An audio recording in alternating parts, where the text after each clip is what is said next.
이걸로 접수되나요? 눈물 범벅이 된 젊은 여자가 덜덜 떨리는 손으로 피 묻은 블랙카드를 내밀었습니다. 그녀의 품에는 40도의 고열로 경련을 일으키는 4살 아들이 안겨 있었어요. 여자의 낡은 옷 위로는 한겨울의 차가운 눈이 소복하게 쌓여 있었죠. 손에 쥔 카드는 방금 전 뺑소니를 당해 쓰러진 할아버지가 떨어뜨린 것이었습니다. 이게 죄가 되는 줄 알면서도 당장 내 아이를 살려야 한다는 마음이 더 컸던 것이었죠. 자신을 의심하는 직원의 차가운 눈빛에 심장이 덜컥 내려앉았습니다. 하지만 숨이 넘어가는 아이를 끌어안고 제발 살려달라며 속으로 수없이 애원했죠. 대체 이 가여운 여자에게 무슨 일이 있었던 걸까요? 이야기 시작 전 구독과 좋아요로 온기를 더해주세요. 어디서 듣고 계신지 댓글 남겨주시면 계신 그곳으로 건강과 평안의 기운을 가득 담아 보내드리겠습니다.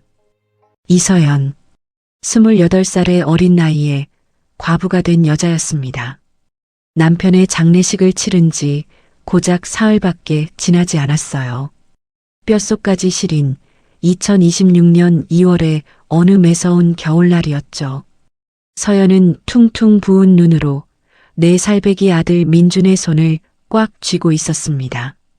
영정사진 속 남편은 환하게 웃고 있는데 현실은 지옥 그 자체였어요. 아직 슬픔을 추스를 시간조차 그녀에게는 허락되지 않았습니다. 장례식장 비용을 정산하고 집에 돌아왔을 때였습니다. 현관문 비밀번호는 이미 굳게 잠겨 있었죠. 덜컥거리는 문고리를 잡고 당황하는 서연의 앞으로 65살의 시어머니 오말순이 나타났어요. 그녀의 옆에는 35살의 얄미운 시누이 박지희도 함께 서 있었습니다. 두 사람은 남편의 목숨값인 사망보험금을 이미 자기들 통장으로 쏙 빼돌린 상태였죠. 피도 눈물도 없는 잔인한 핏줄이었습니다. 시어머니는 서연의 어깨를 강하게 밀치며 현관문 밖으로 내쫓았습니다. 차가운 복도 바닥으로 서연과 어린 민준이 속절없이 쓰러지고 말았어요. 너 같은 재수 없는 년 때문에 내 아들이 죽은 거야. 오말순의 입에서 튀어나온 말은 날카로운 비수가 되어 서연의 심장에 박혔죠. 숨을 쉴 수조차 없을 만큼 명치 끝이 찢어지듯 아파왔습니다.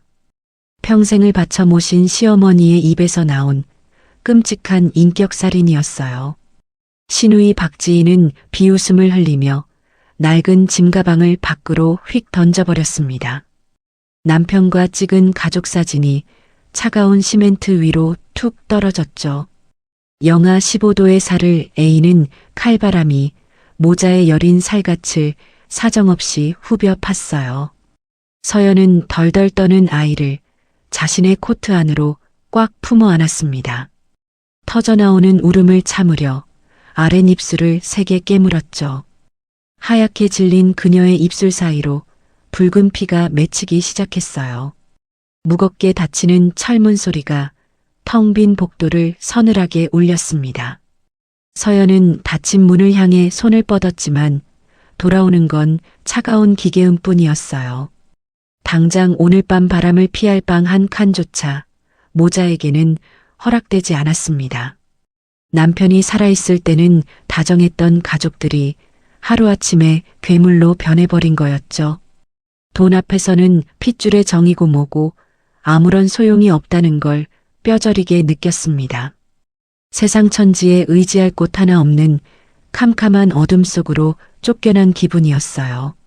서연의 낡은 운동화 밑창으로 살얼음이 낀 바닥의 냉기가 고스란히 전해졌습니다. 한 걸음을 뗄 때마다 발가락 끝이 끊어질 듯한 고통이 밀려왔어요. 거리의 화려한 설날 장식들은 오히려 모자의 비참함을 더욱 돋보이게 만들었죠. 명절을 앞두고 양손 무겁게 선물을 든 사람들은 다들 행복한 미소를 짓고 있었습니다.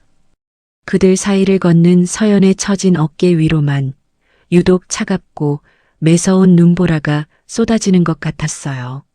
누구 하나 이 불쌍한 모자에게 따뜻한 눈길 한 번 주지 않는 참으로 잔인한 밤이었죠. 엄마, 추워. 등에 업힌 내 살배기 민준이가 작은 몸을 바들바들 떨며 울먹였습니다. 서연은 명치 끝에 걸린 돌덩이를 삼키며 아이의 손을 연신 비벼주었어요.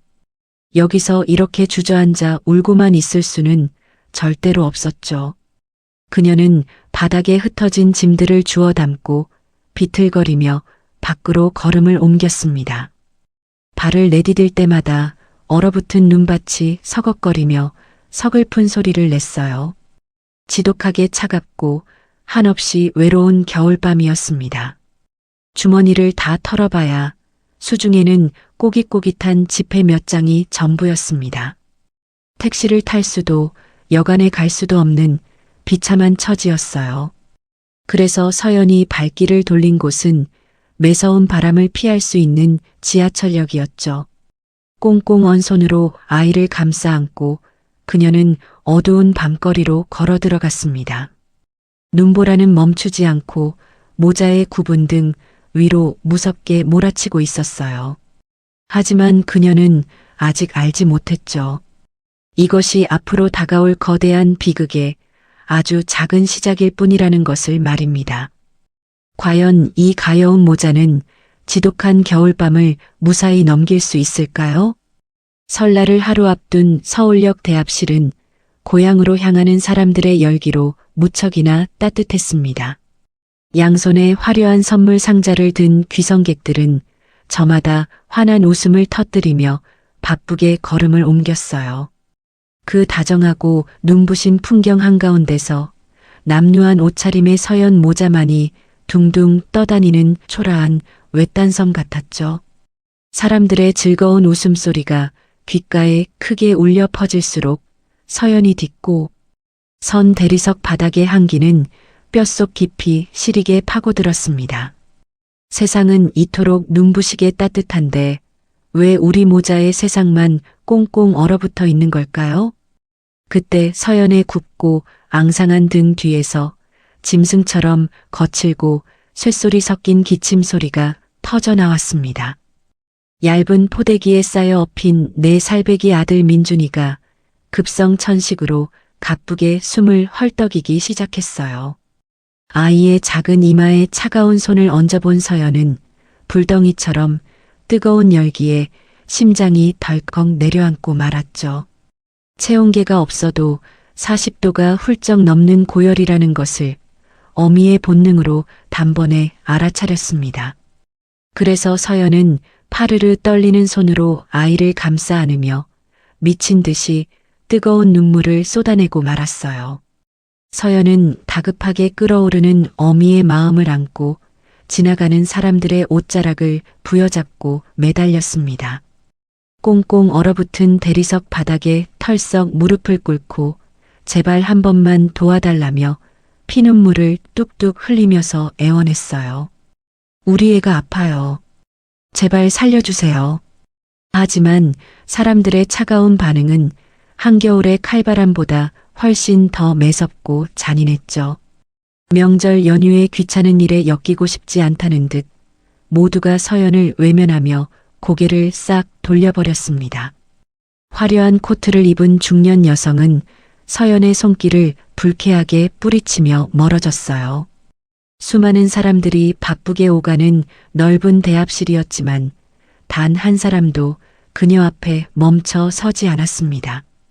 다들 가족을 만나러 가는 기쁨과 설렘에 취해 죽어가는 어린아이의 가쁜 숨소리에는 철저하게 귀를 닫아버렸어요.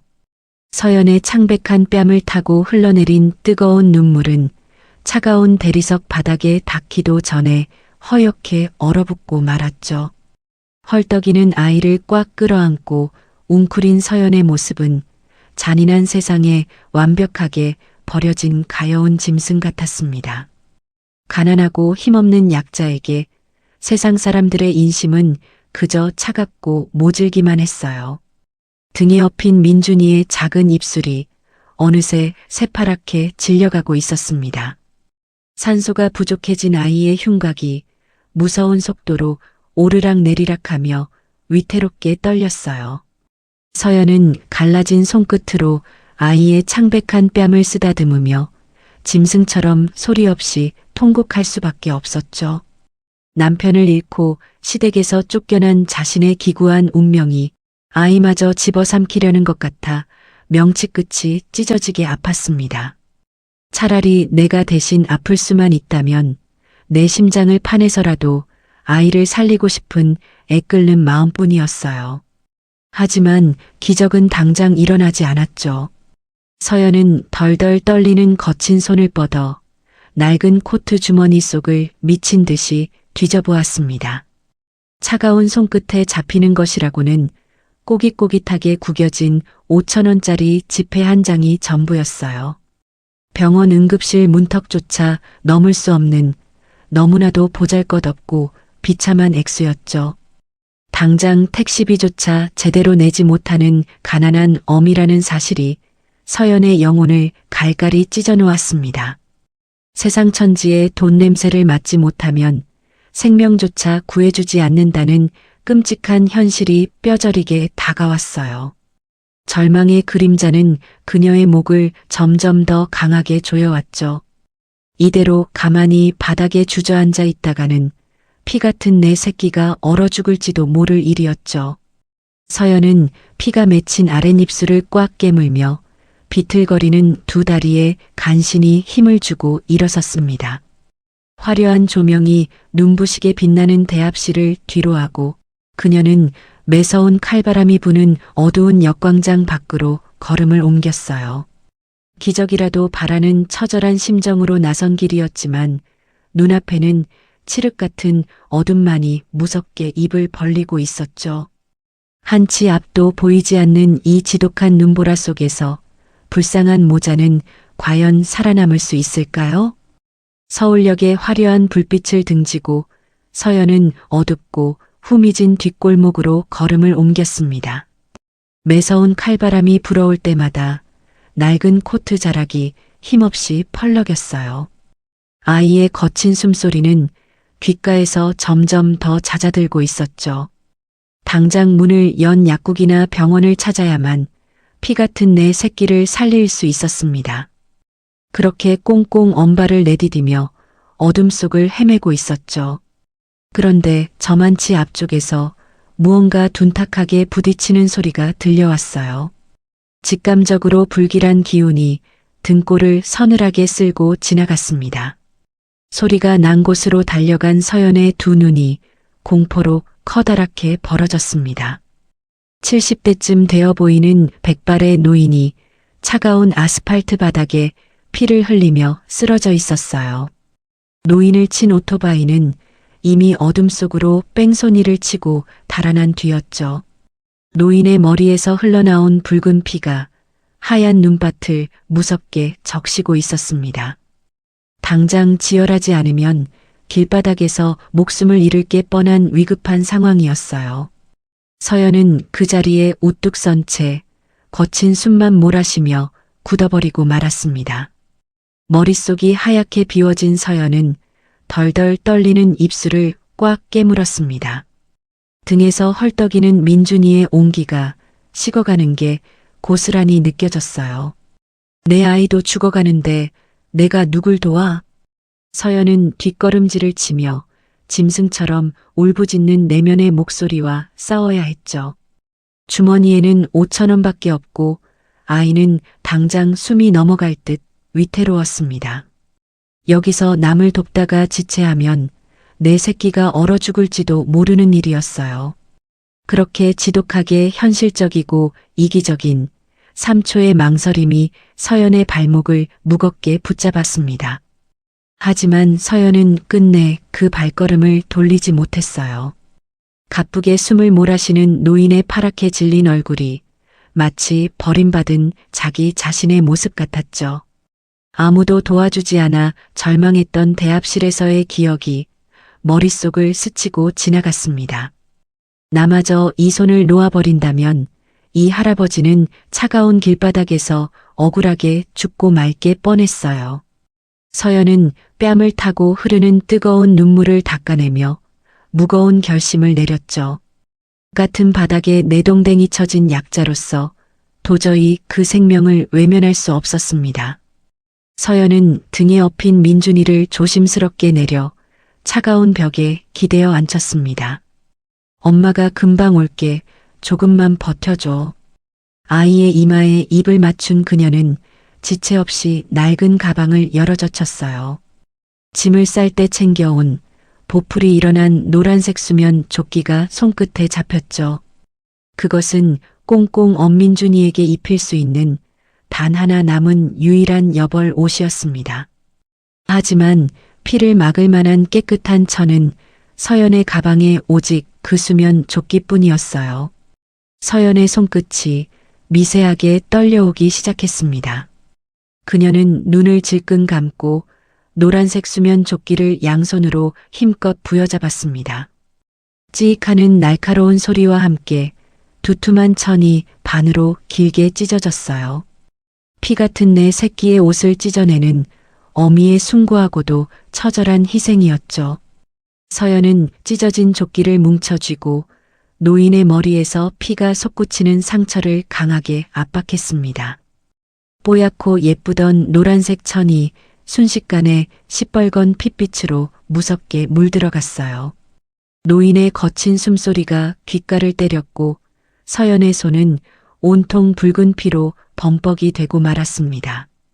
피투성이가 된 서연은 도로변으로 뛰어나가 미친 듯이 손을 흔들었습니다. 마침 빈 차 등을 켜고 달려오던 택시 한 대가 끼익 소리를 내며 멈춰 섰어요. 기사님, 제발 이 할아버지 좀 병원에 데려가 주세요. 서연이 피 묻은 손으로 창문을 두드리며 짐승처럼 울부짖었죠. 택시기사는 피를 흘리는 노인을 보고 흠칫 놀라며 선뜻 문을 열어주지 않았습니다. 차 시트에 피가 묻고 골치 아픈 일에 엮일까봐 미적거리며 눈치만 보고 있었어요. 서연의 속은 새까맣게 타들어가기 시작했습니다. 서연은 주머니를 뒤져 마지막 남은 전 재산인 꼬깃꼬깃한 5,000원을 꺼냈습니다. 제가 가진 돈이 이게 전부예요. 제발 가까운 응급실에만 내려주세요. 그녀는 피 묻은 5,000원짜리 지폐를 기사의 손에 억지로 쥐어주었죠. 서연의 처절한 눈물과 절박한 외침에 기사도 결국 노인을 뒷좌석에 싣고 병원으로 출발했습니다. 멀어지는 택시의 붉은 후미등을 바라보며 서연은 털썩 무릎을 꿇고 말았어요. 전 재산마저 잃고 피투성이가 된 이 가여운 여자는 숨 넘어가는 아이를 안고 과연 어디로 가야 할까요? 멀어지는 택시의 붉은 불빛을 멍하니 바라보던 서연은 황급히 고개를 돌렸습니다. 차가운 벽에 기대앉은 내 살배기 아들 민준이가 금방이라도 숨이 넘어갈 듯 헐떡이고 있었죠. 서연은 짐승처럼 울부짖으며 아이를 와락 끌어안았습니다.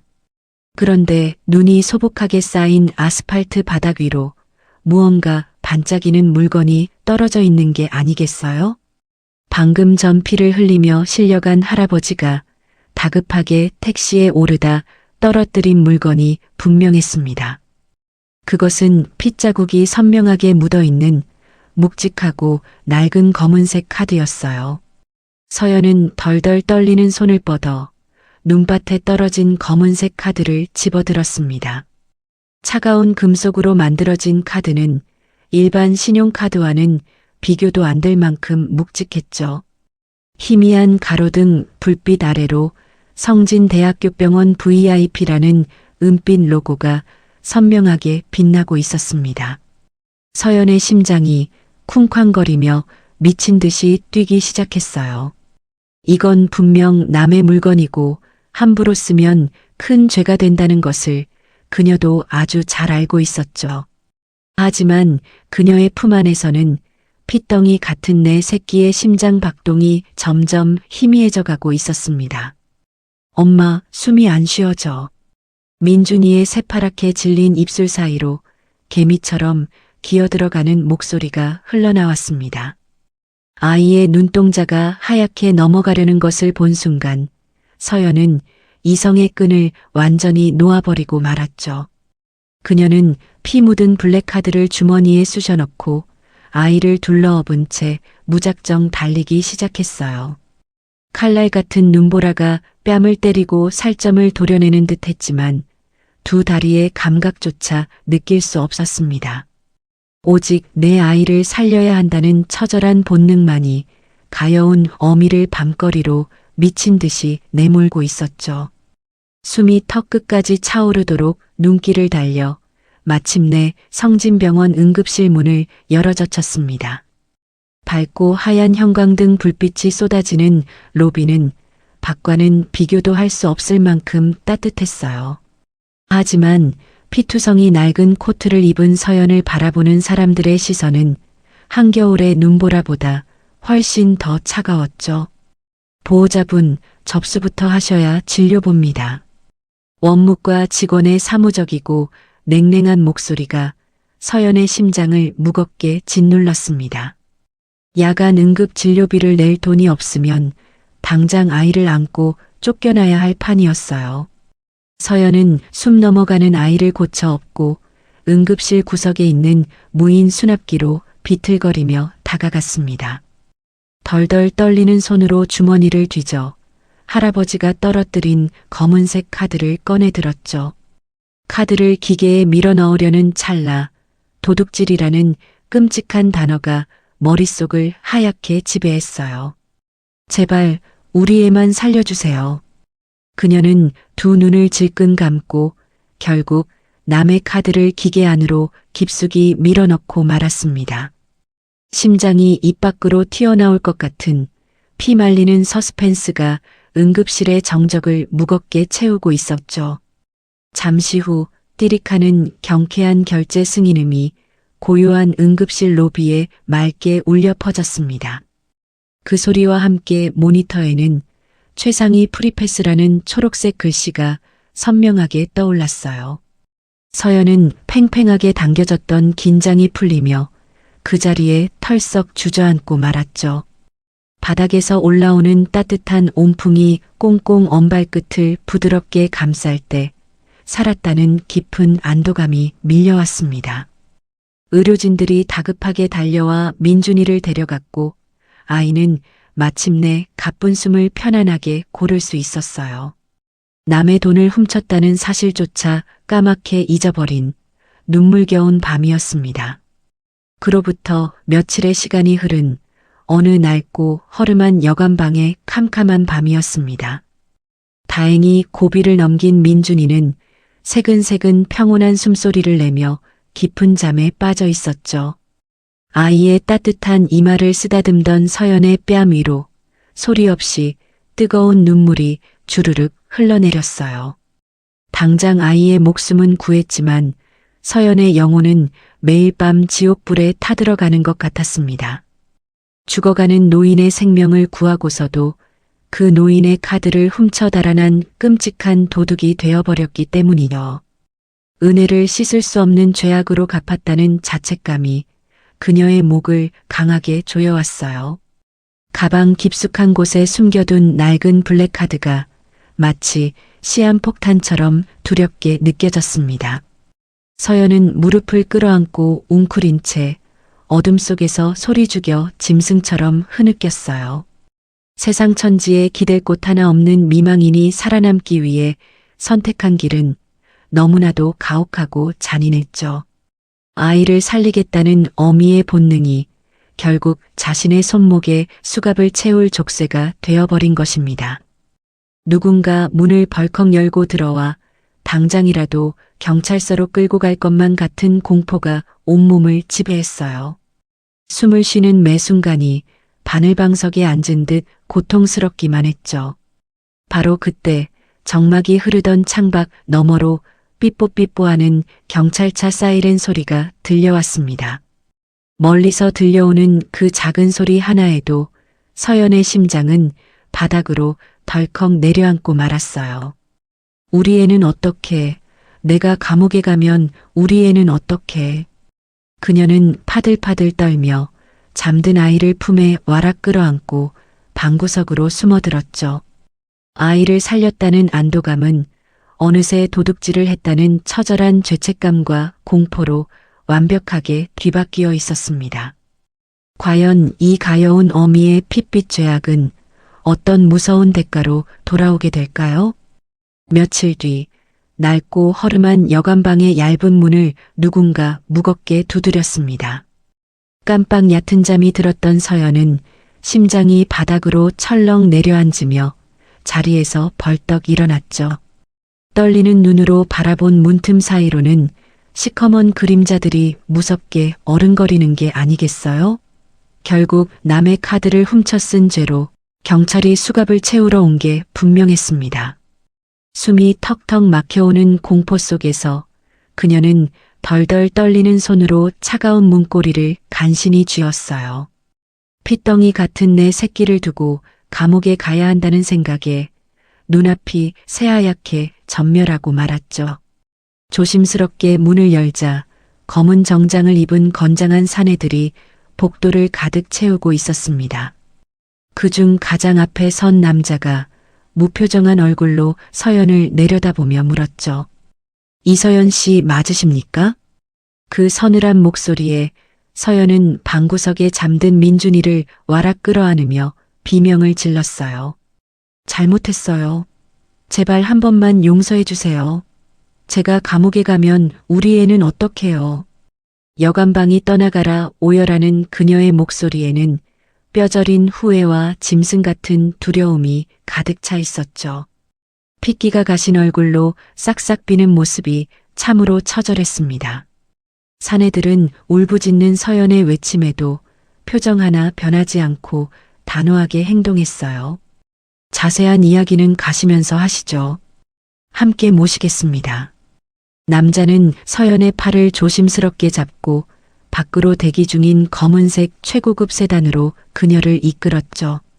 서연은 잠에서 깬 민준이를 품에 꽉 끌어안고 체념한 듯 차가운 뒷좌석에 올랐습니다. 창밖으로 흘러가는 쓸쓸한 겨울 풍경을 보며 이제 내 인생은 완전히 끝이 났구나 싶어 눈물만 뚝뚝 흘렸어요. 도둑질을 한 못난 어미 때문에 아이마저 고아원으로 가게 될까봐 가슴이 미어 터졌죠. 하지만 숨막히는 침묵을 뚫고 도착한 곳은 차가운 철창이 있는 경찰서가 아니었어요. 미끄러지듯 차가 멈춰선 곳은 며칠 전 그녀가 아이를 안고 뛰었던 성진대학교 병원의 지하 주차장이었죠. 사내들은 어리둥절한 서연을 이끌고 층수 버튼조차 없는 비밀스러운 VIP 전용 엘리베이터에 올랐습니다. 조용히 꼭대기층을 향해 올라가는 동안 서연의 심장은 또 다른 공포로 터질 것만 같았어요. 카드의 주인이 엄청난 권력자라서 경찰 대신 직접 사설. 경호원들을 풀어 나를 잡아온 게 틀림없다고 생각하며 덜덜 떨었죠. 엘리베이터 문이 소리 없이 열리자 눈이 부시도록 화려하고 넓은 복도가 끝없이 펼쳐졌습니다. 대리석 바닥과 은은한 조명이 빛나는 그곳은 병원이라기보다는 최고급 5성급 호텔에 더 가까웠죠. 지나가는 간호사들조차 숨소리를 죽일 만큼 무겁고 압도적인 정적이 그 공간을 짓누르고 있었어요. 낡고 냄새나는 패딩을 입은 서연의 남루한 처지가 그 화려함 속에서 더욱 비참하게 쪼그라들고 말았습니다. 건장한 사내들의 발걸음이 마침내 멈춰 선 곳은 복도 가장 끝에 위치한 굳게 닫힌 거대한 병실 문 앞이었죠. 남자가 묵직한 손잡이를 돌려 문을 열자 넓고 눈부신 병실 내부가 한눈에 들어왔습니다. 서연은 품에 안은 민준이의 두 귀를 꼭 막아주며 도살장에 끌려가는 짐승처럼 벌벌 떨며 안으로 걸음을 옮겼죠. 당장이라도 카드를 도둑맞은 분노한 주인이 불호령을 내리며 뺨을 올려붙일 것만 같았어요. 그녀는 두 눈을 질끈 감고 어떤 욕설과 매질이라도 다 달게 받겠다는 듯이 고개를 푹 숙였습니다. 심장 박동 소리가 귓가를 미친 듯이 때리는 피 말리는 일. 초 1초가 영겁의 시간처럼 무섭게 흘러가고 있었죠. 잠시 후 무거운 정적을 깨고 누군가의 마른 기침 소리가 병실 안을 울렸습니다. 서연이 조심스럽게 파르르 떨리는 눈꺼풀을 들어 올리자 눈앞에 믿을 수 없는 광경이 펼쳐져 있었죠. 넓은 병실 한가운데 놓인 침대 위에 환자복을 입은 노인이 기대어 앉아 있는 게 아니겠어요? 그는 바로 며칠 전 서울역의 차가운 눈밭에서 피를 흘리며 죽어가던 바로 그 70대 할아버지였습니다. 죽은 줄로만 알았던 노인이 이렇게 멀쩡하게 살아서 자신을 뚫어지게 바라보고 있다는 사실에 서연은 숨이 멎을 것만 같았죠. 강만석 회장은 붕대가 감긴 머리를 매만지며 서연을 향해 천천히 입을 열었습니다. 이보게 살려줘서 고맙네. 그 낮고 묵직한 한마디가 떨어지는 순간 서연의 두 다리에서 거짓말처럼 스르륵 힘이 풀려버렸죠. 그녀는 아이를 안은 채 푹신한 카펫이 깔린 바닥으로 털썩 주저앉고 말았어요. 경찰서에 끌려가 감옥에서 썩을 줄 알았는데 돌아온 것은 따뜻한 감사의 인사였습니다. 극도로 조여있던 긴장감과 끔찍한 공포가 한순간에 끊어지며 서연의 입에서 짐승 같은 왈칵 쏟아지는 오열이 터져나오고 말았죠. 바닥에 엎드린 서연은 어깨를 들썩이며 어린아이처럼 엉엉 소리내어 울었어요. 저는 할아버지가 돌아가신 줄 알았어요. 살기 위해서 남의 카드를 훔친 끔찍한 도둑년이라고 생각했다고요. 눈물과 콧물로 범벅이 된 그녀의 처절한 고백에 강 회장의 날카로운 눈빛이 미세하게 흔들렸죠. 가진 것 하나 없는 이 가여운 여자가 그동안 얼마나 끔찍한 마음고생을 했을지 단번에 느껴졌습니다. 평생 피도 눈물도 없이 살아온 늙은 호랑이의 가슴 깊은 곳에서 설명할 수 없는 뜨거운 감정이 훅 치밀어 올랐어요. 강 회장은 거친 숨을 고르며 바닥에 주저앉아 벌벌 떠는 서연을 따뜻하게 내려다보았습니다. 자네는 도둑이 아니야. 차가운 길바닥에서 죽어가던 내 목숨을 살려낸 유일한 생명의 은인이지. 그 한마디에 서연의 가슴을 짓누르던 거대한 죄책감의 돌덩이가 눈 녹듯이 완벽하게 사라져버렸죠. 한겨울에 모진 칼바람만 맞으며 살아온 그녀의 상처투성이 영혼 위로 태어나서 처음 겪어보는 압도적인 따뜻함이 쏟아져 내렸어요. 절망과 공포로 가득했던 비극의 무대가 완벽한 구원의 공간으로 극전환을 맞이하는 눈부신 순간이었습니다. 강만석. 72살의 그는 대한민국 최고 의료재단인 성진병원을 세운 전설적인 인물이었습니다. 사람들은 찔러도 피 한 방울 안 나올 그를 가리켜 피도 눈물도 없는 늙은 호랑이라고 불렀어요. 밑바닥부터 시작해 거대한 철의 요새를 쌓아 올리는 동안 그의 심장은 완벽하게 얼어붙고 말았죠. 오직 숫자와 이익만을 맹신하며 약한 자들을 짓밟고 꼭대기까지 올라온 냉혹한 삶이었습니다. 그에게 병원이란 생명을 살리는 성스러운 곳이 아니라 거대한 돈을 찍어내는 거대한 공장일 뿐이었어요. 그의 차갑고 날카로운 통치 방식은 병원 직원들뿐만 아니라 가족에게도 똑같이 적용되었습니다. 아무리 실력이 좋은 의사라도 병원에 큰 수익을 가져다 주지 못하면 가차없이 목을 잘라버렸죠. 두 아들을 의사로 키워낸 이유 역시 아픈 사람을 돌보라는 숭고한 뜻이 결코 아니었어요. 그저 자신이 평생을 바쳐 이룩한 거대한 제국을 고스란히 물려받을 튼튼한 후계자가 필요했을 뿐입니다. 칭찬 한 번, 다정한 포옹 한 번 없이 아이들을 오직 성적과 결과로만 무섭게 채찍질하며 키워냈죠.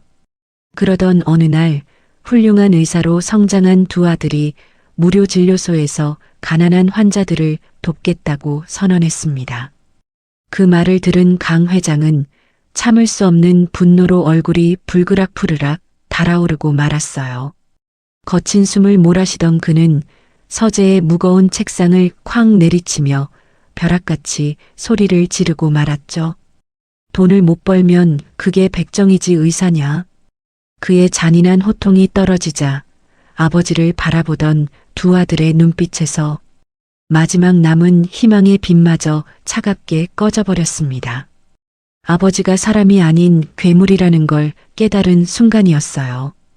그날 이후 상처받은 두 아들은 미련 없이 아버지의 곁을 영원히 떠나버리고 말았습니다. 같은 병원에서 일하면서도 오직 비서실을 통해서만 차가운 업무 보고를 주고받는 철저한 남남이 되어버렸죠. 명절이 되어도 며느리와 손주들은 늙은 시아버지의 거대한 저택에 단 한 번도 발걸음을 하지 않았어요. 수천억 원의 재산과 최고의 권력을 쥐었지만 그의 곁에는 피를 나눈 가족의 따뜻한 온기 하나 남아있지 않았습니다. 철벽으로 둘러싸인 거대한 대저택은 숨이 막힐 듯 적막하고 썰렁한 얼음성일 뿐이었죠. 그렇게 돈을 위해 모든 것을 버렸던 늙은 호랑이는 아무도 없는 빈집에서 쓸쓸하게 늙어갔습니다. 온 가족이 모여 웃음꽃을 피우는 설날. 전야에도 그는 텅 빈 저택의 고독을 견디지 못해 홀로 밖을 서성거렸어요. 수행 비서조차 물리치고 차가운 겨울 거리를 걷던 중 그만 뺑소니 오토바이에 치여 쓰러지고 만 것이죠. 뼈가 으스러지는 고통 속에서 머리에 피를 흘리며 쓰러졌지만 그를 돕기 위해 멈춰서는 사람은 아무도 없었습니다. 그가 평생을 바쳐 모은 어마어마한 돈과 권력도 그 순간만큼은 한낱 휴지 조각에 불과했어요. 차가운 아스팔트 위에서 피를 쏟으며 강 회장은 자신의 인생이 얼마나 끔찍하게 비참한지 뼈저리게 깨달았습니다. 눈앞이 흐려지고 죽음의 그림자가 턱 밑까지 다가온 순간 그제야 자식들의 얼굴이 주마등처럼 스쳐 지나갔죠. 돈만 쫓느라 피부치들을 모두 잃어버린 자신의 어리석음이 숨통을 끊어놓을 듯 사무치게 후회로 밀려왔습니다. 내가 이렇게 길바닥에서 객사하더라도 장례식장에서 진심으로 울어줄 가족 하나 없다는 사실이 너무나도 비참했어요. 차갑게 얼어붙었던 늙은 호랑이의 눈가로 회한의 눈물이 한 방울 흘러내렸죠. 바로 그 절망의 끝자락에서 남루한 옷을 입은 서연이 죽어가는 그의 곁으로 다급하게 달려온 것입니다. 자기 자식마저 숨이 넘어가는 그 지옥 같은 상황에서도 덜덜 떨리는 손으로 아이 옷을 찢어 피를 막아주었어요. 주머니를 다 털어 택시를 잡아준 그녀의 그 맹목적이고 숭고한 선의가 얼어붙은 늙은 호랑이의 심장을 강하게 쥐고 흔들었죠. 그래서 강 회장은 침대에 기대앉아 자신을 살려낸 이 가여운 미망인을 하염없이 따뜻한 눈으로 바라보고 있었습니다. 차가운 철의 요새에 드디어 한 줄기 뜨거운 빛이 스며들기 시작했어요. 강만석 회장의 남모를 배려로 서연은 성진병원 로비의 청소부로 취직하게 되었습니다. 아이 병원비도 갚고 당장 먹고 살 길이 열렸으니 세상을 다 가진 것처럼 기뻤어요. 그녀는 매일 새벽 가장 먼저 출근해 차가운 대리석 바닥을 반짝이도록 쓸고 닦았죠. 그런데 그 평화는 그리 오래가지 못했습니다. VIP 병동의 원무과장으로 근무하던 신우이 박지희와 로비 한가운데서 딱 마주치고 만 거예요. 신우이는 남루한 작업복을 입은 서연을 위아래로 훑어보며 벌레를 씹은 듯한 표정으로 차갑게 코웃음을 쳤죠. 도끼가 바짝 오른 신우이는 서연의 입사 기록과 지난 응급실 결제 내역을 몰래 뒤지기 시작했습니다. 그리고 결제된 카드가 다름 아닌 혼수 상태인 강 회장의 블랙카드라는 사실을 알아냈어요. 신우이의 입가에 아주 소름 끼치고 비열한 미소가 번졌죠. 뻔뻔한 과부년이 늙은 회장의 카드를 훔친 것도 모자라 감히 내 직장까지 기어들어 왔다고 확신한 것입니다. 신우이는 회장이 의식을 되찾기 전에 서연을 절도죄로 완벽하게 엮어 감옥에 쳐넣기로 결심했어요. 그야말로 피 말리는 타임어택이 시작된 것이죠. 신우이는 당장 보안 요원들을 이끌고 로비로 내려와 서연이 밀던 청소 카트를 발로 거칠게 걷어차 버렸습니다. 와장창 소리와 함께 더러운 구정물이 대리석 바닥으로 사방팔방 튀었어요. 거지 같은 년 주제를 알아야지. 감히 누굴 호구로 알고 회장님 카드를 훔쳐? 신우이의 표독스러운 폭언이 넓은 로비 전체에 쩌렁쩌렁하게 울려 퍼졌죠. 영문도 모른 채 대걸레를 쥔 서연의 얼굴이 순식간에 백지장처럼 새하얗게 질려버리고 말았습니다. 눈앞에 또다시 끔찍한 지옥문이 열리는 것 같았어요. 놀란 환자들과 간호사들이 몰려들었지만 모두가 무서운 원무과장의 눈치만 보며 꿀먹은 벙어리처럼 서 있었습니다. 아무도 불쌍한 서연을 위해 나서주지 않는 끔찍한 군중의 침묵이 이어졌어요. 서연은 차가운 구정물 바닥에 털썩 무릎을 꿇고 두 손을 싹싹 비며 눈물로 애원했죠. 형님, 제가 훔친 게 아니에요. 제발 한 번만 살려주세요. 우리 민준이 불쌍하잖아요. 하지만 권력에 눈이 먼 신우이에게 서연의 처절한 눈물은 그저 짜증나는 소음에 불과했습니다. 당장이라도 경찰의 수갑이 채워질 위기였어요. 어디서 말대꾸야? 이 도둑년 당장 경찰에 넘겨. 신우이의 날카로운 명령이 떨어지자 덩치 큰 보안 요원들이 서연의 양팔을 우악스럽게 낚아챘습니다. 멀리서 경찰차의 사이렌 소리까지 희미하게 들려오기 시작했어요. 회장님이 깨어나서 진실을 밝혀주기 전에 꼼짝없이 감옥으로 끌려가게 생긴 절체절명의 순간이었죠. 억울함과 공포에 질린 서연은 바닥에 주저앉아 짐승처럼 오열하며 발버둥 쳤습니다. 세상 천지의 억울한 약자를 구원해 줄 사람은 정말 아무도 없는 것처럼 보였어요. 바로 그때 어디선가 낡은 빗자루 하나가 허공을 가르며 나라와 신우이의 비싼 구두코를 툭툭 치는 게 아니겠어요? 병원에서 30년을 근속한 짬바 넘치는 로비 청소반장 최복순 할머니였습니다. 네네, 우리 잘나신 과장님. 여기 먼지 나니까 길 좀 비키시죠. 반장님은 눈 하나 깜짝하지 않고 신우이의 구두 위로 빗자루질을 벅벅해댔습니다. 당황한 신우이가 얼굴을 붉히며 뒤로 물러서자 요원들의 소나기가 엉겁결에 느슨해졌죠. 서연을 괴롭히던 지독한 먹구름 사이로 시원한 사이다 바람이 불어오는 순간이었어요. 반장님은 능청스러운 표정으로 구정물이 담긴 양동이를 발로 슬쩍 차서 신우이의 앞길을 완벽하게 가로막았습니다. 그리고는 덜덜 떠는 서연의 손목을 잽싸게 낚아채어 좁은 비품실 안으로 쑥 밀어 넣었죠. 아이고 서연아, 밥은 먹었니? 저 독사 같은 기집애 신경 쓰지 마라. 투박하지만 온기가 가득한 그 반말 한마디에 서연의 멍든 가슴이 사르르 녹아내리는 것 같았어요. 힘없고 빽없는 약자들끼리 뭉쳐 만들어낸 눈물겹고 통쾌한 반격이었습니다. 지옥 같은 병원 한복판에도 따뜻한 사람의 정은 살아 숨쉬고 있었죠. 하지만 비품실 문 밖에서는 독이 오른 신우이가 당장 문을 부수라며 악을 쓰고 있었습니다. 사이렌 소리는 이제 로비 입구까지 들이닥쳤고 반장님 혼자서 막아내기엔 역부족이었어요. 신우이의 날카로운 구두 굽소리가 쿵쾅거리며 다가올 때마다 서연은 숨을 죽인 채 두 손을 모아 간절히 기도했죠. 제발 회장님이 깨어나셔서 이 억울한 누명을 벗겨주기만을 기다리는 수밖에 없었습니다. 문고리가 거칠게 덜컹거리는 이 숨막히는 위기의 순간을 과연 어떻게 벗어날 수 있을까요? 경찰의 거친 발걸음 소리가 마침내 로비 입구를 넘어 비품실 앞까지 들이닥쳤습니다. 신우이 박지희는 승리에 도취된 얼굴로 보안 요원들에게 당장 문을 부수라고 악을 썼어요.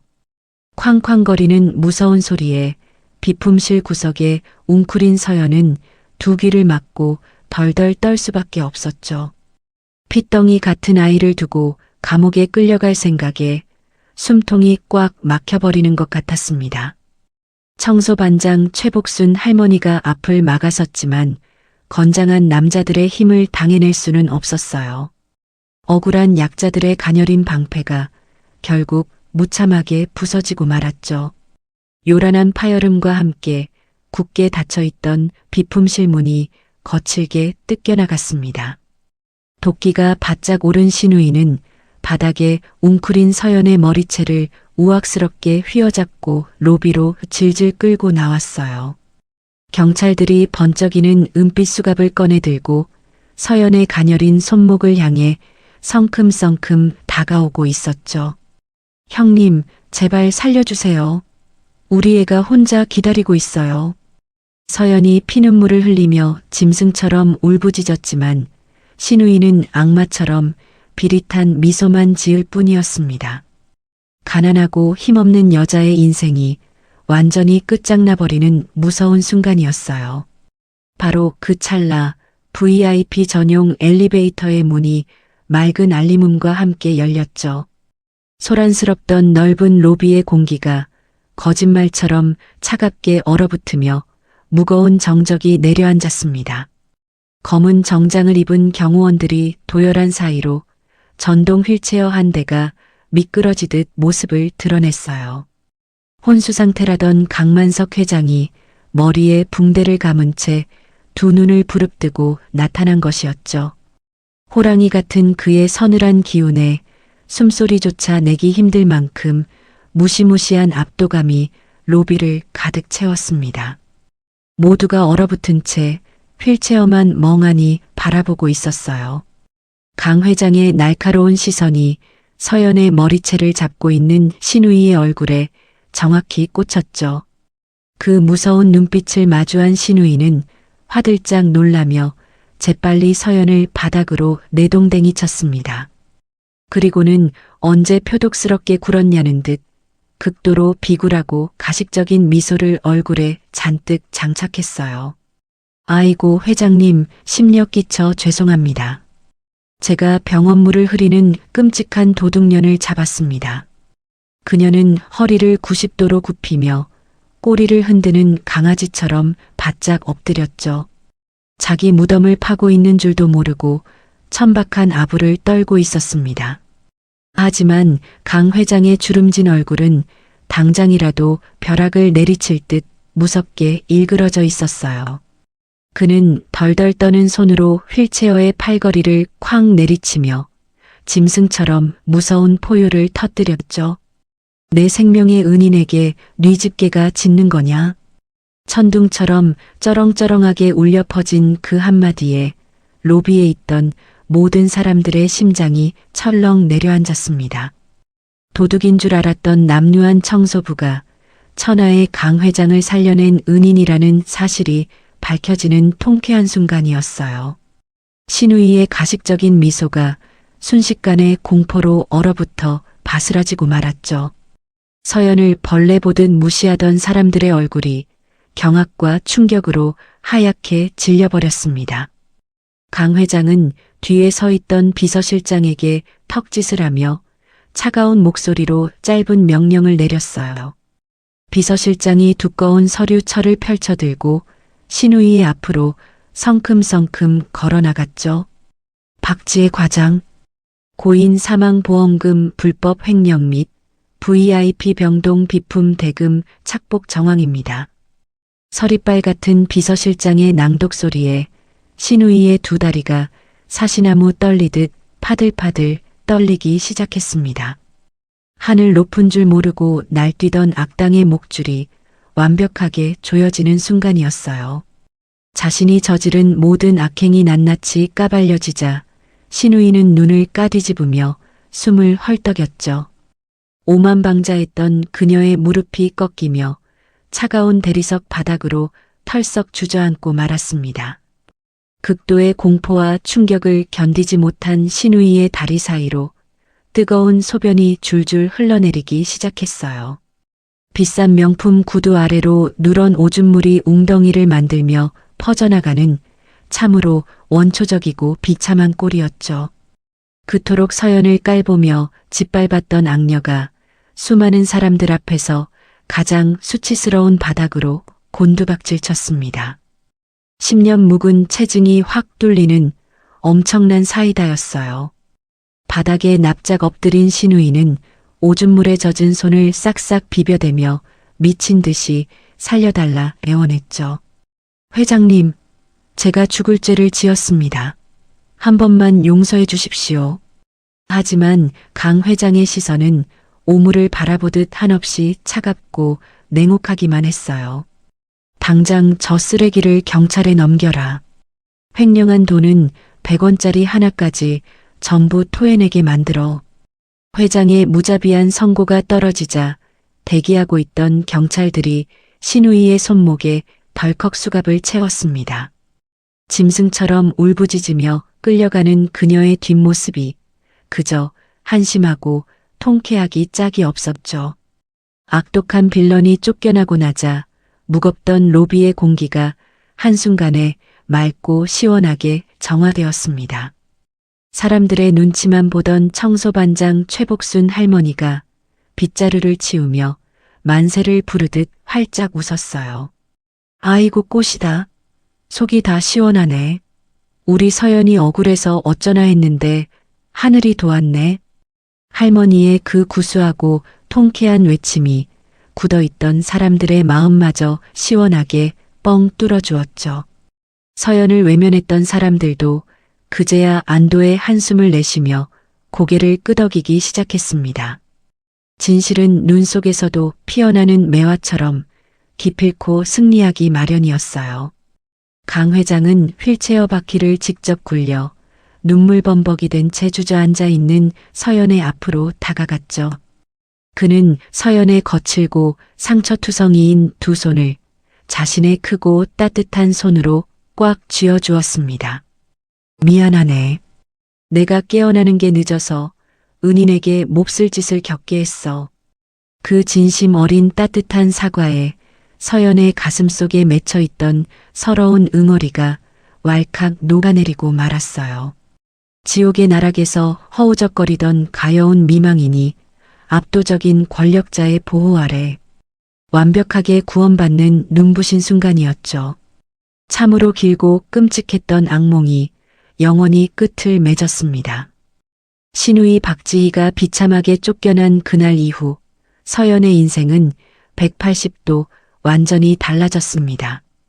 강 회장은 가여운 미망인에게 그저 불쌍하다며 몇 푼의 돈을 쥐어주는 대신 원무과 정직원이라는 파격적인 자리를 내어주었어요.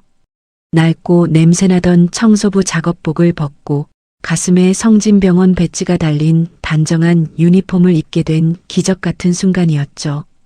평생 대걸레만 쥐던 그녀가 거대한 의료재단의 행정 업무를 맡게 된 엄청난 변화였어요. 하지만 정식 출근을 한 첫날부터 그녀의 앞길에는 낯설고 두려운 가시밭길이 무섭게 기다리고 있었죠. 고졸 출신인 서연에게 병원의 복잡한 행정 시스템과 수많은 숫자는 쳐다보기만 해도 어지러운 외계어와 같았습니다. 회장의 백으로 굴러들어왔다며 뒤에서 수군거리는 동료들의 차가운 시선도 그녀의 얇은 어깨를 무겁게 짓눌렀어요. 차라리 몸으로 때우는 로비 청소일이 훨씬 편하겠다는 나약한 생각이 하루에도 수십 번씩 핑핑 머릿속을 맴돌았죠. 결제 서류의 숫자 하나만 틀려도 큰 사고로 이어지기에 그녀의 하루하루는 살얼음판을 걷는 것처럼 위태로웠습니다. 그럴 때마다 회장실로 불려간 서연은 사람 키만큼 쌓인 두꺼운 장부를 마주해야만 했어요. 강 회장은 생명의 은인이라고 해서 결코 그녀의 어설픈 실수를 다정하게 넘어가주는 호락호락한 사람이 아니었죠. 오히려 다른 직원들보다 몇 배는 더 차갑고 혹독하게 행정 서류와 복잡한 병원 숫자를 읽는 법을 훈련시켰습니다. 모르는 의학 용어가 나오면 사전을 씹어먹을 기세로 달달 외우라며 서재에서 호랑이처럼 무섭게 불호령을 내렸어요. 그래서 서연은 매일 밤 잠든 민준이를 눕혀놓고 좁은 방에서 눈을 부릅뜨며 서류와 씨름해야만 했죠. 쏟아지는 졸음을 허벅지를 꼬집어가며 쫓아내는 참으로 피 말리는 시간의 연속이었습니다. 시간은 몽타주처럼 무섭게 흘러갔고 서연의 책상 위에는 깨알같이 적힌 메모지와 몽당 연필들이 수북하게 쌓여갔어요. 낮에는 원무과 창구에서 밀려드는 환자들의 거친 항의를 받아내고 밤에는 텅 빈 사무실에 남아 회계장부의 숫자들을 대조하며 밤을 새웠죠. 하루에 3시간도 채 자지 못해 눈가에는 시커먼 다크서클이 내려앉았고 가녀린 몸무게는 눈에 띄게 쏙 빠져버리고 말았습니다.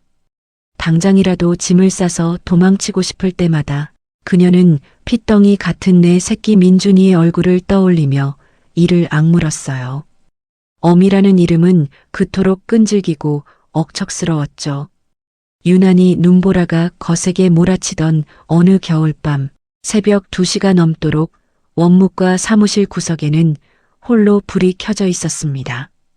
두꺼운 의료 수가표를 뚫어지게 들여다보던 서연의 코에서 갑자기 붉은 피가 툭 하고 떨어져 하얀 종이를 붉게 적셨어요.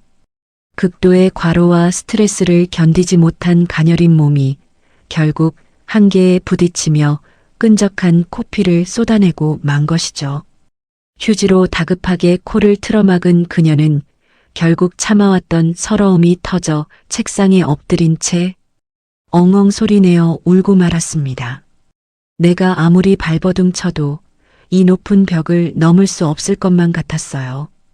그때 등 뒤에서 조용한 휠체어 바퀴 소리가 들리더니 묵직한 지팡이가 책상을 탁 하고 내리쳤죠. 잠이 오지 않아 병원을 순찰하던 강 회장이 피 묻은 서류를 쥐고 우는 서연을 가만히 내려다보고 있었습니다. 깜짝 놀란 서연이 눈물을 훔치며 자리에서 벌떡 일어나자 회장의 입에서 참으로 무섭고도 뼈아픈 불호령이 떨어졌어요. 울지 마라. 내 그깟 눈물 따위는 세상이 절대 안 받아준다. 동정심이라고는 눈곱만치도 없는 그 잔인한 호통에 서연의 심장이 바닥으로 덜컥 내려앉고 말았죠. 세상은 징징대는 약자를 결코 기다려주지 않았습니다. 회장은 덜덜 떠는 서연의 어깨를 지팡이로 툭 찌르며 차갑지만 진심 어린 무거운 충고를 건넸어요. 내가 불쌍해서 주는 돈은 한 달이면 바닥나지만 내 머릿속에 박힌 그 숫자는 평생 내 새끼를 지켜줄 무기가 된다. 그 투박한 말 속에는 단순한 은혜, 갚기를 넘어 가여운 미망인이 스스로 자립하기를 바라는 참 스승의 깊은 뜻이 담겨 있었죠. 강 회장은 서연이 남의 동정에 기대어 사는 나약한 식물이 아니라 어떤 폭풍 후에도 쓰러지지 않는 단단한 거목이 되기를 바랐습니다. 그 진심을 완벽하게 깨달은 서연의 뺨은 부끄러움으로 붉게 달아올랐죠. 서연은 소매 끝으로 핏자국과 눈물을 거칠게 닦아내고 다시 무서운 집중력으로 책상 앞에 앉았습니다. 코피가 터지면 두루마리 휴지를 콧구멍에 쑤셔넣고 졸음이 쏟아지면 허벅지를 꼬집어가며 기어코 서류의 숫자를 다 맞춰냈어요. 회장의 매서운 가르침은 그녀를 피 코피 나게 괴롭혔지만 역설적이게도 그녀의 영혼을 가장 단단하게 재련하는 용광로가 되었죠. 불쌍한 과부라는 딱지를 스스로 떼어내기 위해 서연은 병원의 복잡한 생리를 스펀지처럼 쫙쫙 빨아들이기 시작했습니다. 그녀의 눈빛은 예전에 겁먹은 짐승이 아니라 날카로운 암사자처럼 빛났어요. 그렇게 혹독한 겨울이 지나가고 눈이 녹아내릴 무렵 서연은 완벽하게 다른 사람으로 성장해 있었죠. 임원들이 모두 모인 주요 회의실에서 그녀는 VIP, 병동의 회계장부에 숨겨진 치명적인 오류를 정확하게 짚어냈습니다. 의사와 원무과장들조차 쩔쩔매던 복잡한 숫자의 함정을 고졸 출신의 청소부였던 서연이 완벽하게 박살내버린 것이었어요. 회의실 구석 휠체어에 앉아 그 당당한 모습을 지켜보던 강 회장의 입가에 아주 희미하고 따뜻한 미소가 번졌죠. 피와 땀으로 스스로를 증명해낸 여자는 참으로 눈부시게 아름답고 숭고했습니다. 서연이 원무과 정직원으로 자리를 잡고 병원의 봄날은 생각보다 무척이나 따뜻하게 흘러가고 있었습니다. 4살배기 아들 민준이도 건강을 완전히 회복해 예전처럼 볼이 통통하게 오르고 생기가 넘쳤죠. 서연이 눈코 뜰 새 없이 바쁘게 일을 할 때면 짬바 넘치는 청소반장 최복순 할머니가 아이를 맡아주며 살뜰하게 챙겨주었어요.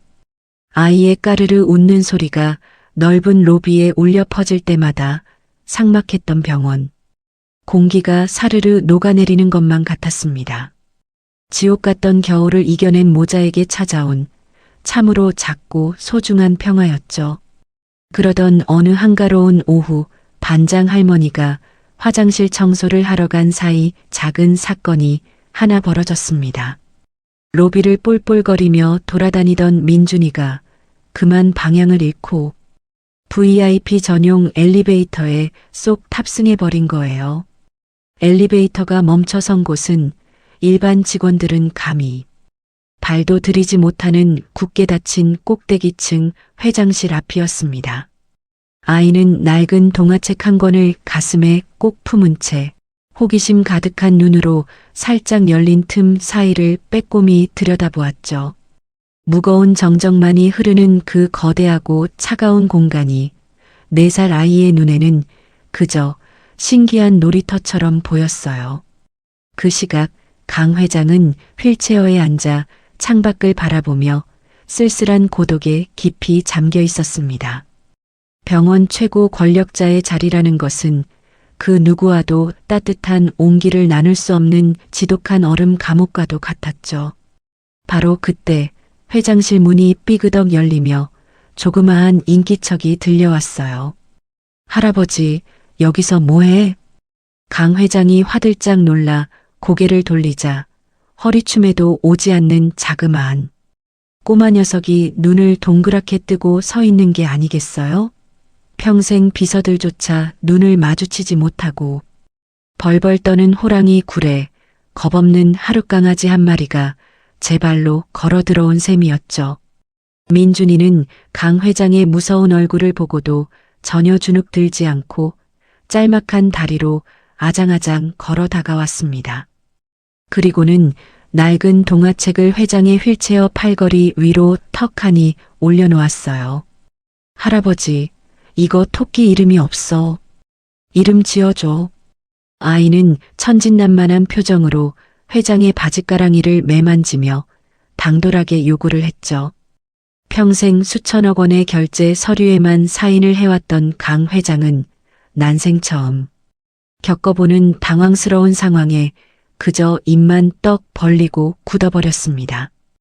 호통을 쳐서 쫓아내야 할지 비서를 불러야 할지 도무지 갈피를 잡을 수가 없었어요. 하지만 민준이의 티 없이 맑고 까만 눈동자를 마주하는 순간 꽁꽁 얼어붙었던 회장의 늙은 심장이 쿵 하고 내려앉고 말았습니다. 돈에 미쳐 자식들을 쫓아내고 손주들 재롱 한번 보지 못한 채 텅 빈 저택에서 늙어갔던 씁쓸한 과거가 스쳐 지나갔죠. 강 회장은 거칠고 주름진 손을 뻗어 낡은 동화책 속 하얀 토끼 그림을 조심스럽게 쓸어내렸어요. 이 녀석 털이 아주 복스럽게 생겼구나. 그럼 복실이 어떠냐? 자신도 모르게 툭 튀어나온 그 투박하고 다정한 목소리에 회장 스스로도 소스라치게 놀라고 말았죠. 평생 남을 짓밟고 피도 눈물도 없이 살아왔던 철의 요새가 4살 꼬마의 티없는 미소 앞에 속수무책으로 무장해제되는 눈부신 순간이었습니다. 우와, 복실이 좋다. 할아버지 고마워. 민준이는 까치발을 들고 휠체어에 앉은 회장의 볼에 쪽하고 뽀뽀를 남겼어요. 그리고는 언제 그랬냐는 듯 뒤도 돌아보지 않고 쌩하니 밖으로 뛰어나가 버렸죠. 볼에 닿은 아이의 그 짧고 말캉한 온기가 늙은 호랑이의 굳어있던 가슴, 한 구석에 지진을 일으키듯 무서운 파동을 만들어냈습니다. 강 회장은 멍하니 빈 허공을 바라보며 아주 오랫동안 잃어버렸던 사람 냄새에 가슴이 뻐근하게 저려오는 것을 느꼈어요. 핏줄 하나 섞이지 않은 낯선 아이의 온기가 수백억짜리 금괴보다 훨씬 더 묵직하게 심장을 짓누르고 있었죠.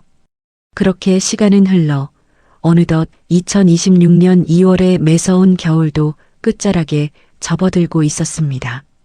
병원 사람들은 가족들과 따뜻한 명절을 보내기 위해 하나둘 고향으로 떠났고 달력은 정확히 1년 전 서연이 차가운 눈밭으로 쫓겨났던 설날 전야를 가리키고 있었어요. 텅 빈 병원 로비는 유난히 고요하고 쓸쓸했죠. 남편을 잃고 시댁에서 버림받은 서연에게 설날은 그저 상처를 들쑤시는 아프고 외로운 날일 뿐이었습니다. 하지만 그녀는 슬퍼할 겨를도 없이 당직을 서며 텅 빈 병원을 홀로 지켜야만 했어요. 야간 순찰을 마치고 돌아가던 강 회장은 늦은 밤 불이 켜진 지하 휴게실 앞을 우연히 지나치게 되었습니다. 열린 문틈 사이로 새어나오는 희미한 불빛을 따라 고개를 돌린 순간 회장은 그 자리에 못 박힌 듯 우뚝 서고 말았죠. 휴게실 구석의 낡은 탁자 위에는 서연이 밀가루 반죽을 떼어내 정성스럽게 무언가를 빚고 있었어요. 청소반장 최복순 할머니가 명절에 혼자 남은 모자가 안쓰러워 몰래 챙겨준 밀가루와 고기소였습니다. 서연은 잠든 민준이를 위해 볼에 밀가루를 잔뜩 묻힌 채 손놀림을 멈추지 않고 있었죠. 강 회장의 시선이 서연의 손끝에 머무는 순간 그는 휠체어 손잡이를 꽉 쥐고 숨을 헐떡이며 크게 요동쳤습니다. 서연이 빚고 있는 만두의 모양이 흔히 먹는 반달 모양이 아니라 양쪽 끝을 안으로 오므려 주름을 꽉 쥔 아주 독특하고 옛날식인 복주머니 모양이었기 때문이죠. 그것은 강 회장이 아주 어릴 적 가난한 단칸방에서 돌아가신 어머니가 명절마다 정성껏 빚어주시던 바로 그 이북식 복주머니 만두와 완벽하게 똑같은 모양이었습니다. 평생 돈을 긁어 모으느라 까맣게 잊고 살았던 어머니의 따뜻한 품 냄새가 코끝을 강하게 찌르고 들어왔어요. 기둥 뒤에 몸을 숨긴 채 그 모습을 훔쳐보던 늙은 호랑이의 두 눈에 순식간에 붉은 핏발이 서고 눈물이 차올랐습니다. 어머니, 주름진 입술 새로 새어나온 떨리는 목소리가 차가운 휴게실 복도에 스며들었죠. 돈이 최고라며 자식들마저 내쳤던 자신의 비참한 인생과 가난하지만 자식을 위해 만두를 빚는 저 숭고한 어미의 모습이 겹쳐지며 시각적 최루탄이 무섭게 터져버렸어요. 평생 쌓아 올린 철의 요새가 와르르 무너져 내리며 돈으로도 살 수 없는 명절의 노스텔지어가 가슴 깊은 곳을 후벼 파는 완벽한 무장해제의 밤이었습니다. 휴게실 구석에서 숨죽여 오열하던 강 회장은 다음 날 아침 서연을 자신의 집무실로 조용히 불렀습니다. 명절 아침의 텅 빈 집무실은 마치 세상과 단절된 거대한 무덤처럼 서늘하고 적막했어요.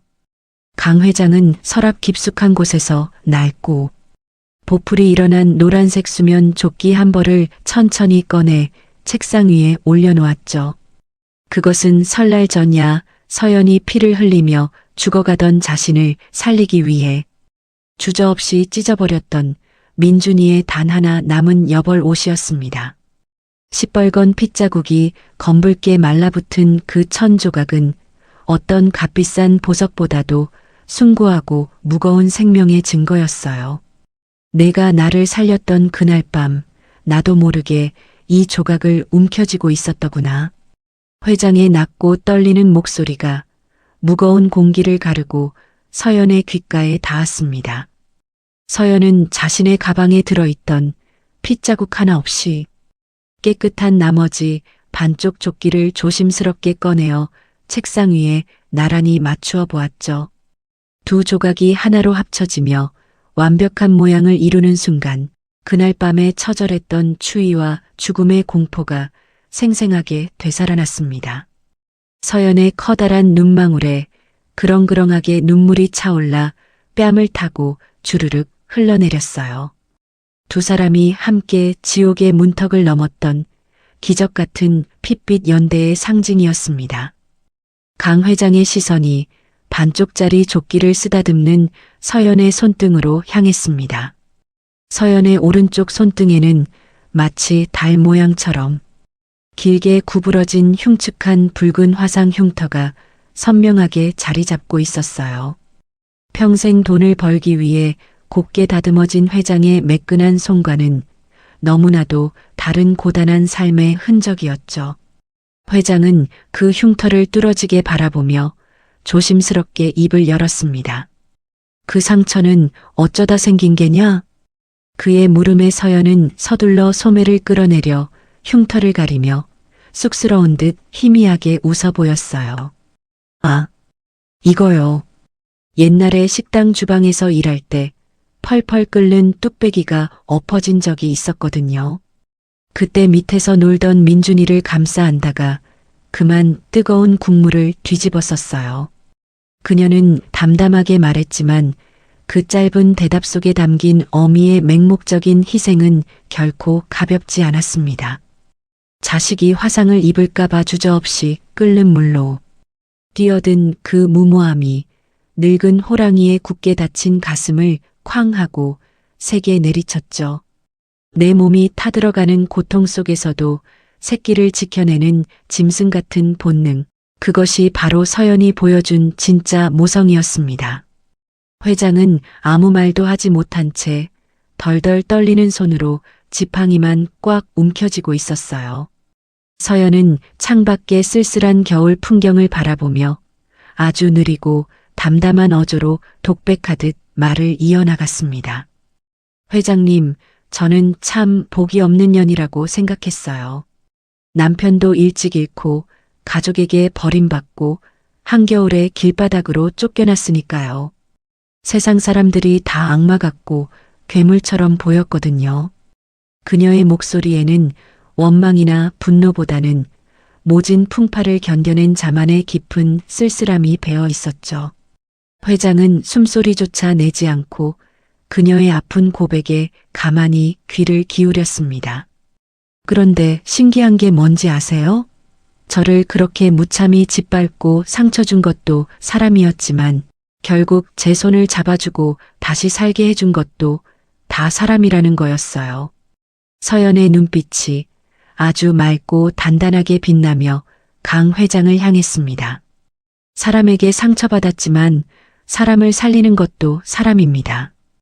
회장님이 저를 걷어주지 않으셨다면 저는 진작에 미쳐버렸을지도 몰라요. 가여운 미망인의 입에서 흘러나온 그 숭고하고 따뜻한 진심이 회장의 얼어붙은 영혼을 완벽하게 녹여버리는 순간이었어요. 그녀는 원망 대신 용서를, 절망 대신 사랑을 선택하며 스스로를 구원해낸 것이었습니다. 서연이 가볍게 고개를 숙여 인사를 하고 집무실을 빠져나가자 넓은 방 안에는 강 회장 혼자만이 덩그러니 남겨졌습니다. 무거운 정적 속에서 서연의 마지막 말이 귓가에 끊임없이 맴돌며 메아리 쳤어요. 사람을 살리는 것도 사람입니다. 회장은 책상 위로 합쳐진 노란색 조끼를 어루만지며 천천히 두 눈을 감았죠. 평생 사람을 도구로만 생각하고 돈을 버는 기계처럼 살아왔던 자신의 끔찍한 지난 날들이 주마등처럼 스쳐 지나갔습니다. 자식들을 쫓아내고 홀로 쌓아 올린 이 거대한 의료제국이 한순간에 모래성처럼 허무하게 무너져 내리는 것 같았어요. 회장은 부들부들 떨리는 두 손으로 자신의 가슴을 치며 짐승처럼 억눌린 신음을 토해냈습니다. 내가 무슨 짓을 한 거냐? 돈이 대체 뭐라고, 그깟 돈 몇 푼 더 벌겠다고. 핏줄조차 외면했던 자신의 잔인함이 어미의 희생 앞에 한없이 부끄럽고 초라하게 느껴졌죠. 의사가 되겠다는 아들들에게 백정이나 다름없다며 독서를 퍼부었던 그 끔찍한 기억이 날카로운 가시가 되어 자신의 심장을 갈갈이 찢어 놓았습니다. 내가 내 손으로 사랑하는 두 아들을 지옥으로 밀어 넣었다는 사실이 견딜 수 없는 고통으로 밀려왔어요. 결국 참았던 피눈물이 늙은 주름을 타고 뚝뚝 떨어지기 시작했고 30년 동안 한 번도 울지 않았던 늙은 호랑이가 소리내어 엉엉 오열하기 시작했습니다. 상우야, 지훈아, 애비가 잘못했다. 내가 사람이 아니라 끔찍한 괴물이었다. 텅 빈 집무실이 떠나가라 가슴을 치며 울부짖는 회장의 통곡 소리는 참으로 애처롭고 처절했어요. 수천억의 재산으로도 덮을 수 없는 자승자박의 뼈저린 참회가 꽁꽁 얼어붙었던 공간을 뜨겁게 달구고 있었습니다. 평생 권력의 꼭대기에서 남을 짓밟기만 하던 거인이 가장 비참하게 무너져 내리며 자신의 죄를 고백하는 완벽한 속죄의 의식이었죠. 회장은 책상 위로 얼굴을 파묻은 채 끊임없이 용서를 구하며 오열했습니다. 내가 틀렸다. 내가 전부 다 틀렸어. 이 애비가 몹쓸 놈이다. 피도 눈물도 없던 철의 요새가 와르르 무너져 내린 자리에는 자식을 그리워하며 피눈물을 흘리는 상처투성이에 늙은 아비 한 명만이 남아 있었죠. 그동안 돈이라는 갑옷을 입고 애써 외면해왔던 지독한 고독과 죄책감이 한꺼번에 터져 나오며 영혼을 하얗게 불태우고 있었습니다. 참으로 길고 끔찍했던 오만함의 대가를 피눈물로 씻어내는 가슴 먹먹한 밤이 깊어가고 있었어요. 과연 이 상처받은 영혼은 내일 아침 떠오르는 명절의 태양과 함께 진정한 용서를 받을 수 있을까요? 그날 밤 강 회장의 오열 소리는 동이 틀 때까지 멈추지 않았습니다. 차갑고 웅장했던 집무실은 늙은 아비의 피눈물로 가득 채워져 뜨겁게 달아올라 있었죠. 평생을 남의 피눈물 위에 군림하며 떵떵거렸던 삶이 얼마나 부질없고 헛된 일이었는지 뼈저리게 깨달았습니다.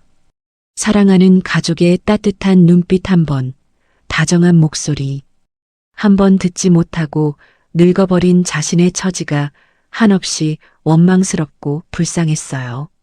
수천억의 재산보다 서연이 빚은 볼품없는 만두. 한 알이 훨씬 더 가치 있다는 진실을 마주한 참으로 위대한 패배의 밤이었습니다. 눈부신 설날 아침이 밝아오자 강 회장은 굳게 닫혀있던 집무실 문을 열고 두 아들을 다급하게 불렀습니다. 30년 만에 마주한 아버지의 얼굴은 예전의 무서운 호랑이가 아니라 눈물 자국이 선명한 늙고 초라한 노인이었죠. 회장은 두 아들의 손을 덥석 잡고 그동안 내가 돈에 미친 끔찍한 괴물이었다며 고개를 숙인 채 엉엉 소리내어 오열했어요. 평생을 기다려온 아버지의 진심 어린 참회와 사과에 얼어붙었던 아들들의 가슴도 사르르 녹아내리며 붉은 눈물을 쏟아냈습니다. 참으로 길고 아팠던 부자의 인연이 비로소 다시 이어지는 눈부신 기적이 일어난 것이죠. 30년 묵은 원망의 벽이 무너지자 집무실 안은 서로를 부둥켜 안고 우는 세 부자의 뭉클한 통곡 소리로 가득 찼습니다. 아들들과 완벽한 화해를 이룬 강 회장은 곧바로 휠체어에서 일어나 가장 묵은 체증을 해결하기 위해 나섰어요. 생명의 은인인 서연을 지옥으로 내몰았던 악독한 시어머니 오말순의 집으로 경호원들을 이끌고 직접 들이닥친 것이죠. 문을 부수듯 열고 들어간 거실에는 남편의 사망. 보험금으로 호의호식하던 오말순이 소파에 누워 콧노래를 부르고 있었습니다. 그녀는 갑작스러운 검은 정장 사내들의 등장에 화들짝 놀라 사색이 되어 바닥으로 굴러떨어졌어요. 강 회장은 경호원들의 부축을 받으며 덜덜 떠는 오말순의 눈앞으로 서늘하게 다가갔습니다. 비서실장이 탁자 위로 집어 던진 서류에는 오말순이 며느리 몰래 아들의 사망, 보험금을 불법으로 빼돌린 횡령 증거들이 낱낱이 적혀 있었죠. 경찰서에 끌려가 감옥에서 평생 썩고 싶지 않다면 그 돈을 당장 100원짜리 하나 남김없이 서연의 앞으로 토해내라며 벼락같이 호통을 쳤어요. 하늘 무서운 줄 모르고 날뛰던 악독한 시어머니의 숨통이 완벽하게 조여지는 짜릿하고 통쾌한 순간이었습니다. 오말순은 납작 엎드려 싹싹 빌며 제발 한 번만 살려달라고 악어의 눈물을 뚝뚝 흘렸죠. 하지만 강 회장의 두 눈에는 일말의 동정심이나 자비 따위는 찾아볼 수 없을 만큼 싸늘한 분노가 서려 있었습니다. 그는 지팡이로 바닥을 강하게 쾅 내리치며 서연이 한겨울 눈밭으로 쫓겨나던 그날의 폭언을 완벽하게 되돌려 주었어요. 며느리 보고 재수 없는 년이라고? 내년이야말로 인간 말종이다. 회장의 그 통쾌한 거울 효과 대사에 오말순은 혼비백산하여 바닥에 엎드린 채 오줌을 찔끔 지리고 말았죠. 악당의 완벽한 몰락과 죗값을 확인한 강 회장은 뒤도 돌아보지 않고 미련 없이 그 지옥 같은 집구석을 훌쩍 빠져나왔습니다. 악당들을 모두 처단하고 난 그날 점심, 텅 비어 있던 강 회장의 거대한 대저택에는 참으로 오랜만에 사람들의 훈훈한 웃음소리가 피어올랐습니다. 며느리들과 손주들까지 모두 모인 아들네 식구들은 물론이고 고운 한복을 차려입은 서연과 민준이도 그 자리에 함께했죠. 게다가 언제나 든든한 내 편이 되어 주었던 짬바 넘치는 청소반장 최복순 할머니까지 초대받아 환하게 웃고 있었어요.